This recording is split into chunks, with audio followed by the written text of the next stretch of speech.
Hey guys, what's up? I'm Brian with Fishers Off-Road, and today we're taking the tire videos one step further. I did one for Sedona Trail Saw and Rockabilly, and that opened up a door with a whole bunch of questions. I've got a few people that are asking about sidewall cuts, punctures, pinches, and also maybe the performance of their tire is not what they expected it to be.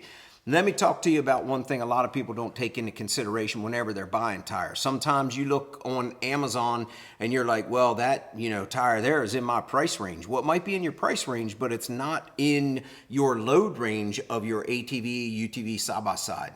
That's one thing you want to take into consideration when you're buying a new tire. Not only the tread and the price and the size and all that, you want to look at the load rating. If we look at, I'm just going to use the same tires I used the other day, for example, because I've had questions on those. The Sedona Rockabilly, the 28-inch 1014 Rockabilly tire. It comes in at 535 pounds load range per tire. Now with a side-by-side, you multiply that number by 4, so that gives you 2140 load range on that vehicle.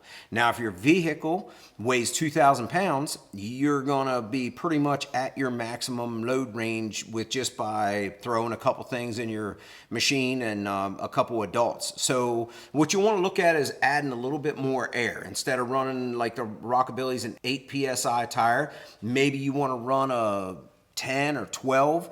Now the key to that is if you feel that your machine is not handling as good, it's squirrely, it's not getting through mud as well, it's pushing through corners, just not riding right, something's off, you want to back off on the air pressure a little bit. You want to find that sweet spot of not enough air and too much air, like somewhere in that ballpark of being in the comfort zone where you're not going to pinch a sidewall.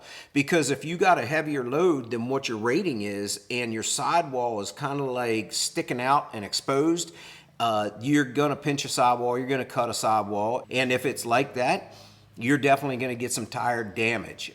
Whereas if it is set up the way it's supposed to be, where the sidewall is sitting just right, depending on the riding conditions and terrain. If you're riding in sand, naturally you air them down pretty good, but we're talking about like mud and rocks and more East Coast woodsy terrain. So you want to make sure you got the air pressure right on that, or else you could pinch a sidewall or it's not going to handle right. And then also let's take a look at, say, the Rockabilly at a 30-10-14. Load rating is 615 per tire, 2460 all the way around. So you have 2460 load rating.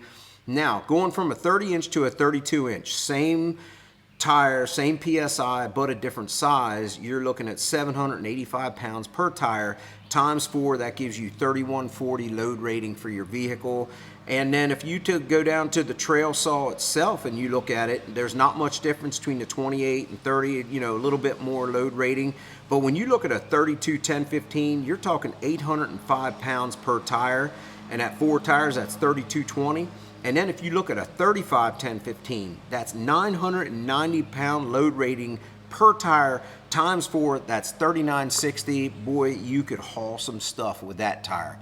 So you want to look at the load rating on the tire, whatever you're looking at. And I actually did look at the Rockzilla and Carnivore on Maxxis' website, and they did not have load ratings for their tires on there.